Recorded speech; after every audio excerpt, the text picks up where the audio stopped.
excuse me, on the left over here, we have individuals who are religious fundamentalists, religious fanatics, and this is the expression, RT-PCR, real-time PCR expression of the VMAT2 gene.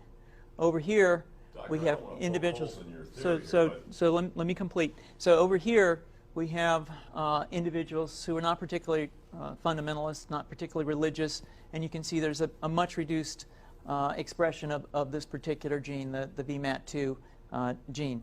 Another evidence that supports our hypothesis for the development of this approach.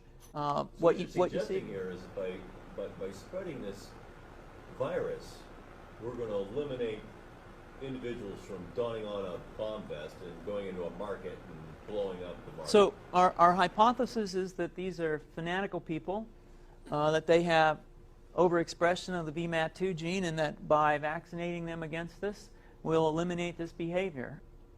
So we have some very, very remarkable data in this next slide. Here we have two brain scans. These are fMRIs. These are two different individuals with different levels of expression of VMAT2.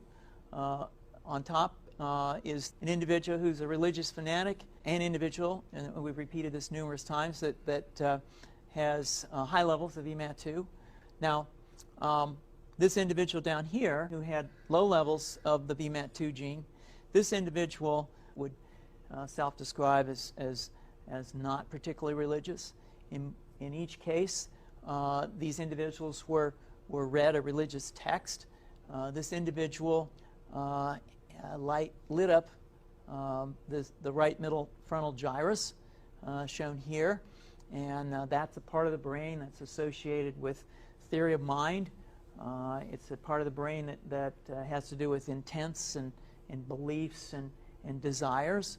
In marked contrast, here's an individual who would not particularly self-describe as religious, and when they're read a religious text, what you see is that this part of the brain called the anterior insula lights up. This is a part of the brain that's associated with disgust or displeasure on hearing something.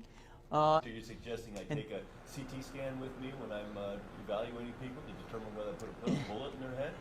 So the data that I'm presenting here supports the concept that we're proposing, and I think that we would not propose to do CT scans or fMRIs on individuals out in the hinterlands of Afghanistan.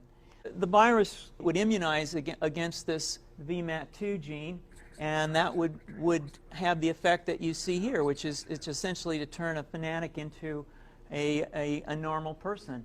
And we think that will have major effects in the Middle East. How would you suggest that this is going to be dispersed, the aerosol?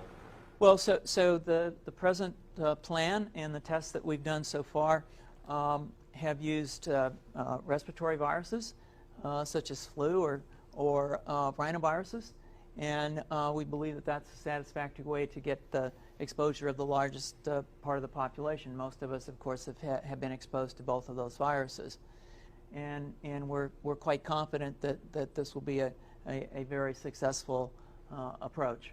This is fascinating. What's the name of this proposal?